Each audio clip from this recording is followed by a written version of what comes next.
Hello दोस्तों, आप सभी कैसे हैं? आई होप आप सब ठीक होंगे। तो दोस्तों, जैसा कि हम सभी अलजेब्रा को क्लियर करते हुए चल रहे हैं और आज हम बात करने वाले हैं अलजेब्रा में बहुपद जो हमारे होते हैं पॉलिनोमियल, उसके जो पार्ट होते हैं दो आधार पर होते हैं। एक होता है घात के आधार पर, एक होता है पदों के आधार पर, और आज उन्हीं को हम समझेंगे और क्लियर करेंगे।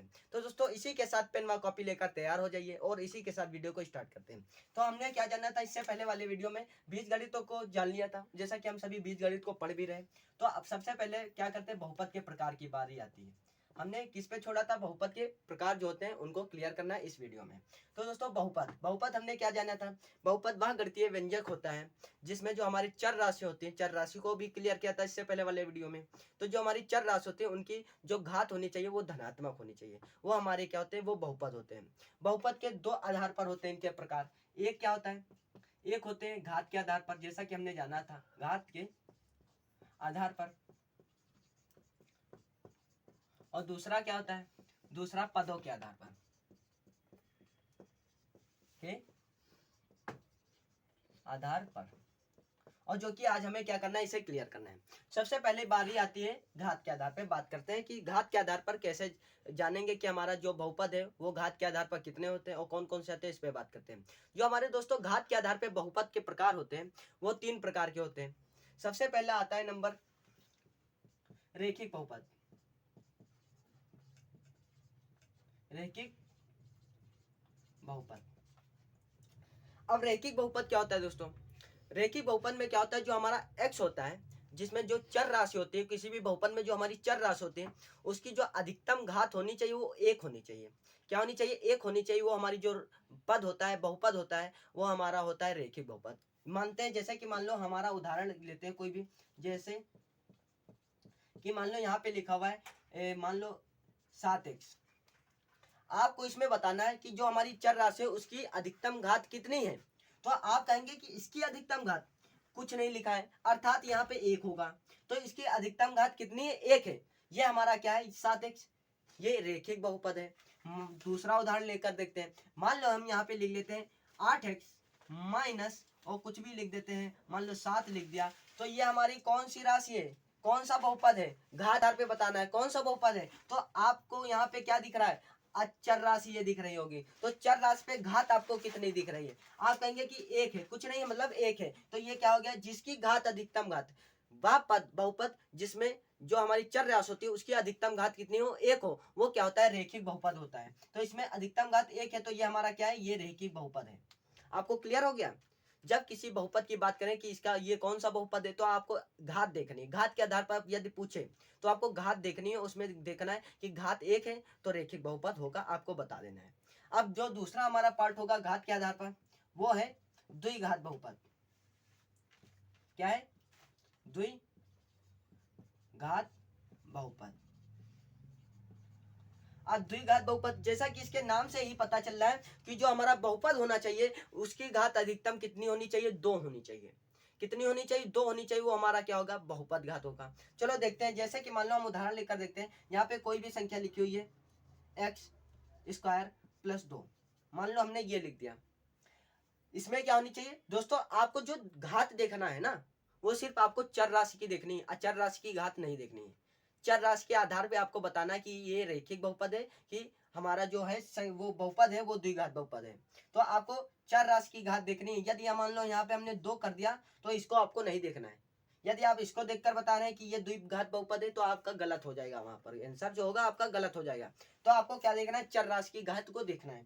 तो यहाँ पे बताना है यहाँ पे कौन सा घात है? ये द्विघात है, क्योंकि यहाँ पे जो चर राशि है उसकी अधिकतम घात कितनी है? 2। तो वह बहुपद जिसमें जो हमारी चर राशि होती है उसकी अधिकतम घात 2 हो, तो वो क्या होती है? हमारी द्विघात बहुपद होता है, जिसका जैसा कि इसके नाम से ही पता चल रहा है। और इसे इंग्लिश में क्या बोलते हैं? क्वाड्रेटिक पॉलिनोमियल बोलते हैं, और इससे पहले वाले को लीनियर और पॉलिनोमियल बोलते हैं। अब हम आते हैं तीसरे नंबर पे। और जो तीसरा हमारा बहुपद होता है वो होता है त्रिघात बहुपद। त्रिघात। अब बात करें कि त्रिघात बहुपद क्या होता है। इसके नाम से भी आपको पता चल रहा होगा कि इसके 3 बात की जा रही। त्रि का अर्थ क्या होता है? 3 होता है। तो त्रिघात बहुपद मतलब कि वह बहुपद जिसमें जो हमारी चर राशि होती है उसकी अधिकतम घात कितनी होनी चाहिए, 3 हो, वो हमारी क्या होती है, त्रिघात बहुपद होता है। मान लो यहाँ पे कोई भी उदाहरण लेकर देखते हैं। मान लो यहाँ पे x माइनस 2, तो ये क्या हमारा त्रिघात बहुपद है। अधिकतम घात कितनी होनी चाहिए, 2 होनी चाहिए, उसके कम चाहे जितनी हो जाए, कम वाली कोई भी संख्या हो सकती है। मान लो यहाँ पे हमने इस तरह भी इसे लिख सकते हैं, x की पावर 3 लिख सकते हैं, माइनस या प्लस करके एक्स स्क्वायर और प्लस 2 भी लिख सकते हैं। ये हमारा कौन सी बहुपद है, आपको बताना है घात के आधार पर ये कौन सा बहुपद है। आप कहेंगे कि ये त्रिघात बहुपद है, क्योंकि हाँ ये दोस्तों त्रिघाती बहुपद होगा, क्योंकि इसमें जो x है ना, इसकी अधिकतम घात आपको देखनी, कम है उसको नहीं देखना है। कम देखकर आप यदि बताते हैं कि द्विघात बहुपद है तो आपका आंसर गलत हो जाएगा। आपको क्या देखना है, अधिकतम घात देखनी है चर राशि की। तो यहाँ पे अधिकतम घात जो हमारी है चर राशि की वो 3 है, तो यहाँ पे क्या हो जाएगा, त्रिघात बहुपद हो जाएगा। तो घात के आधार पर दोस्तों 3 प्रकार के होते हैं, रेखिक बहुपद, द्विघात बहुपद और त्रिघात बहुपद, जिसको हमने क्लियर कर लिया। जब किसी बहुपद में चर राशि की घात 1 हो रेखिक बहुपद होता है, 2 हो तो क्या होगा, द्विघात बहुपद होगा, 3 हो तो त्रिघात बहुपद होगा। अब आप बात करते हैं कि पदों के आधार पर जो हमारे बहुपद होते हैं वो कितने प्रकार के होते हैं। तो पदों के आधार पर बात करें तो हमारे बहुपद भी 3 प्रकार के होते हैं पदों के आधार पर। अब जानते हैं कैसे। सबसे पहले आता है एक पदी बहुपद। फर्स्ट नंबर पे क्या होता है, एक पदी बहुपद, पदों के आधार पर एक पदी बहुपद।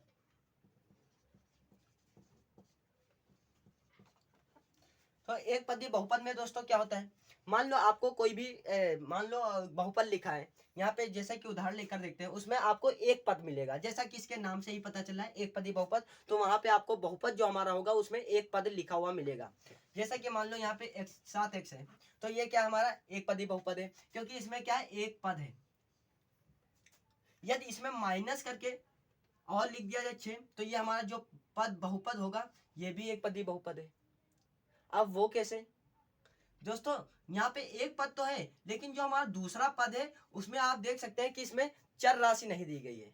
यदि यहाँ पे चर राशि होती है इस तरह से एक्स स्क्वायर, तब ये जो हमारा बहुपद होता ये एक पदी बहुपद ना होता। जिस राशि में आपको देखना है कि एक एक्स होना चाहिए या कोई भी एक्स हो, एक होना चाहिए, जो हमारी चर राशि हो वो एक हो, वो हमारा क्या होता है, एक पदी बहुपद होता है। तो यहाँ पे हमने मान लो 6 लिख दिया तो एक पदी बहुपद हो गया। जो हमें दूसरा उदाहरण लेते हैं, तो मान लो हमने यहाँ पे 6x ले लिया, ये क्या है, एक पदी बहुपद है क्योंकि इसमें एक x है। या फिर यहाँ पे हम ले सकते हैं x 7x स्क्वायर ले सकते हैं या x क्यूब ले सकते हैं। इस तरह से ये सभी क्या है, हमारे एक पदी बहुपद हो गए। अब बात करते हैं द्विपदी बहुपद की, क्योंकि हमारे जो दूसरा भाग होगा वो द्विपदी बहुपद होगा। द्विपदी बहुपद,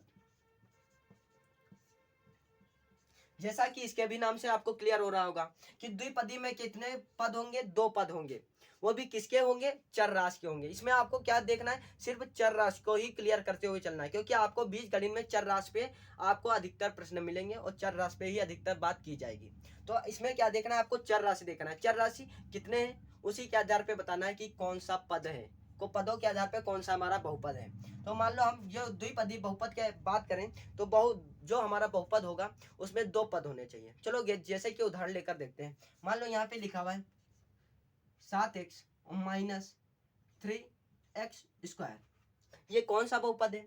यहाँ पे आपको कितने चर राशि के कितने पद दिख रहे हैं, आप कहेंगे कि 2 पद दिख रहे हैं, एक तो ये वाला पद, एक तो ये वाला पद, x x यहाँ पे दोनों जगह क्या है, चर राशि। तो ये क्या हो जाएगा, ये हमारा द्विपदी बहुपद है गया।